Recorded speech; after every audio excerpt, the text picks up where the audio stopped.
Prophet Muhammad Mustafa സ്വല്ലല്ലാഹു അലൈഹി വസല്ലം. വളരെ വളരെ വർഷങ്ങൾക്ക് മുൻപ് അറേബ്യയിൽ അബ്ദുൽ മുത്തലിബിന്റെ മകനായ അബ്ദുള്ള എന്ന ഒരാൾ ജീവിച്ചിരുന്നു. അദ്ദേഹം മക്ക നഗരത്തിലെ പ്രധാനികളിൽ ഒരാളായിരുന്നു. അദ്ദേഹം വഹാബ് ഇബ്നു അബ്ദു മനാഫിന്റെ മകളായ ആമിന റളിയല്ലാഹു അൻഹയെ വിവാഹം കഴിച്ചു. പക്ഷേ വിവാഹം കഴിഞ്ഞതിനു ശേഷം അദ്ദേഹം അധികനാൾ ആമിന റളിയല്ലാഹു അൻഹയുടെ കൂടെ ഉണ്ടായിരുന്നില്ല.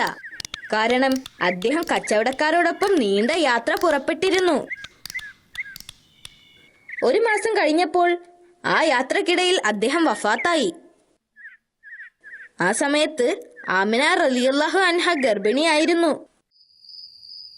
ഒരു ദിവസം അവർ ഉറങ്ങിക്കിടക്കുമ്പോൾ സ്വപ്നത്തിൽ ഒരു ശബ്ദം കേട്ടു.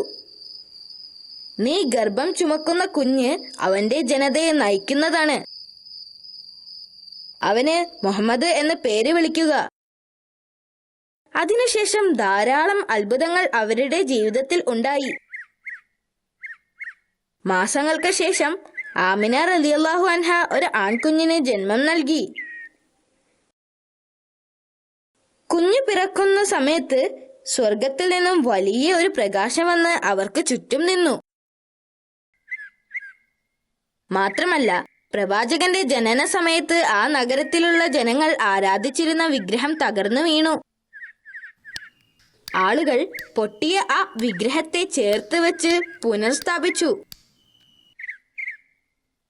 എന്നാൽ അത് വീണ്ടും തകർന്നു വീണു.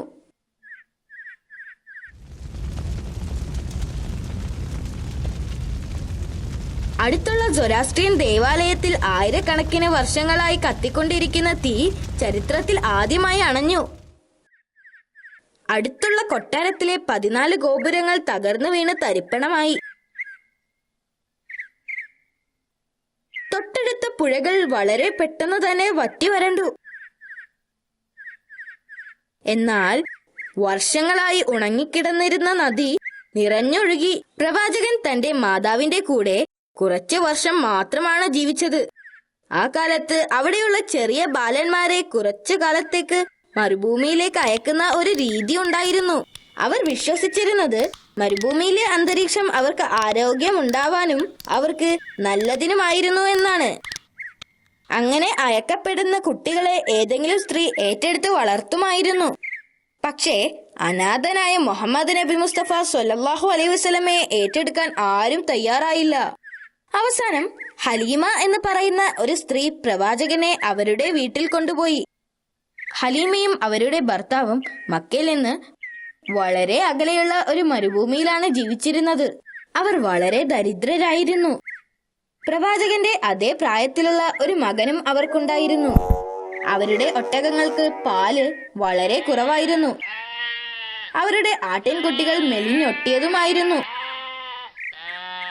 എന്നാൽ പ്രവാചകൻ മുഹമ്മദ് നബി മുസ്തഫ സ്വല്ലല്ലാഹു അലൈഹി വസല്ലമ വീട്ടിലെത്തിയതിനു ശേഷം അവിടെ വലിയ അത്ഭുതങ്ങൾ സംഭവിച്ചു. അള്ളാഹുവിന്റെ അനുഗ്രഹങ്ങൾ അവർക്ക് ധാരാളം ലഭിച്ചു. പാല് കുറവായിരുന്ന ഒട്ടകം ധാരാളം പാൽ നൽകി. അവരുടെ ആട്ടിൻപറ്റങ്ങൾ തടിച്ചു കൊഴുത്തു. ഈന്തപ്പനത്തോട്ടത്തിൽ ധാരാളം ഈന്തപ്പഴങ്ങൾ ഉണ്ടായി. ഒരു ദിവസം ഹലീമ ബേബിയും ഭർത്താവും ആടുകളെ പരിപാലിക്കുന്നതിനായി പോയ സമയത്ത് അവരുടെ മകനും പ്രവാചകനും മറ്റു കുട്ടികളോടൊപ്പം കളിച്ചുകൊണ്ടിരിക്കുകയായിരുന്നു. അപ്പോൾ ഒരാൾ കളിച്ചുകൊണ്ടിരിക്കുന്ന അവരുടെ അടുത്തേക്ക് വന്നു. അദ്ദേഹം നേരെ പ്രവാചകന്റെ അടുത്തേക്കാണ് പോയത്.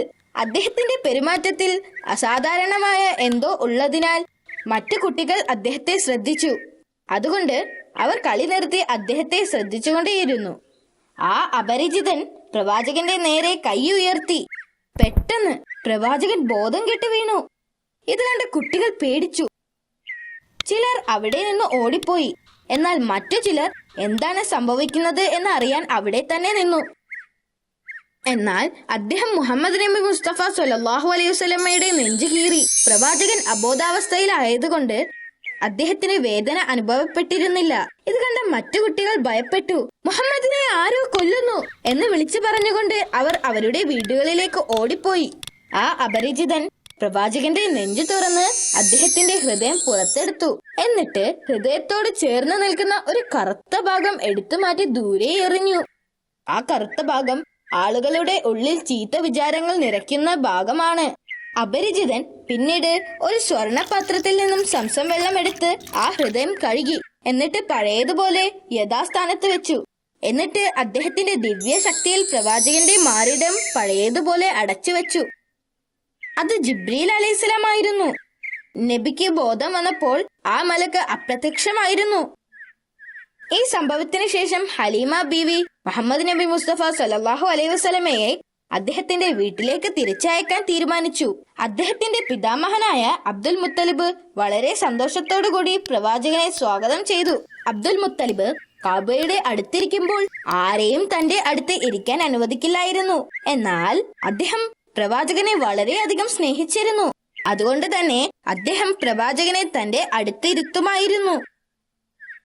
പ്രവാചകന് 6 വയസ്സായപ്പോൾ അദ്ദേഹത്തിന്റെ മാതാവ് വഫാത്തായി.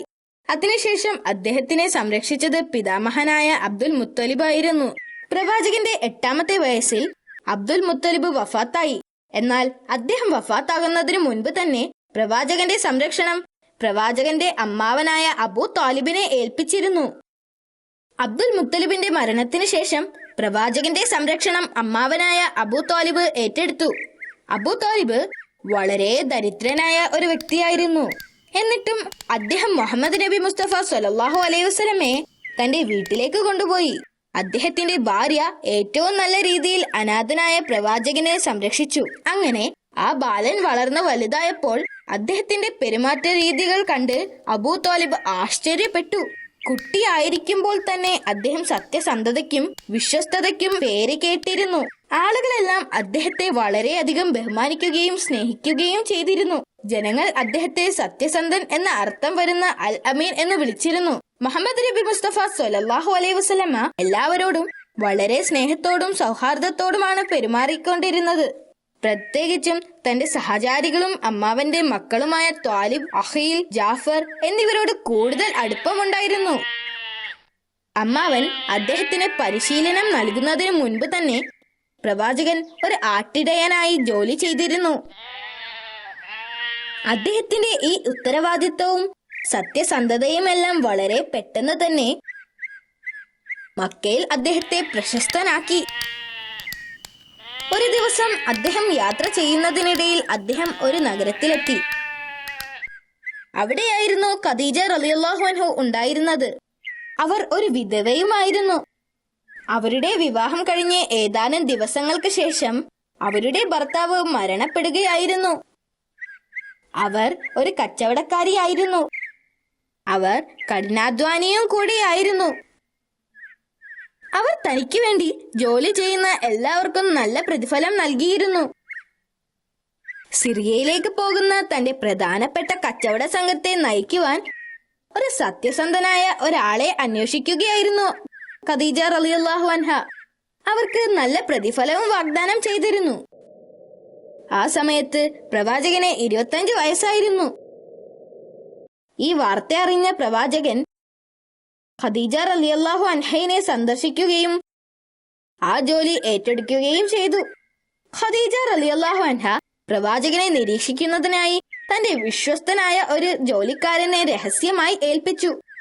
ഖദീജ റളിയല്ലാഹു അൻഹ തന്റെ ജോലിക്കാരുടെയും യാത്രാ സംഘത്തിന്റെയും മൃഗങ്ങളുടെയും എല്ലാം ഉത്തരവാദിത്തം പ്രവാചകനെ ചുമതലപ്പെടുത്തി. ഒരു ദിവസം പ്രവാചകൻ കച്ചവട സംഘവുമായി സിറിയയിലേക്ക് യാത്രയായി.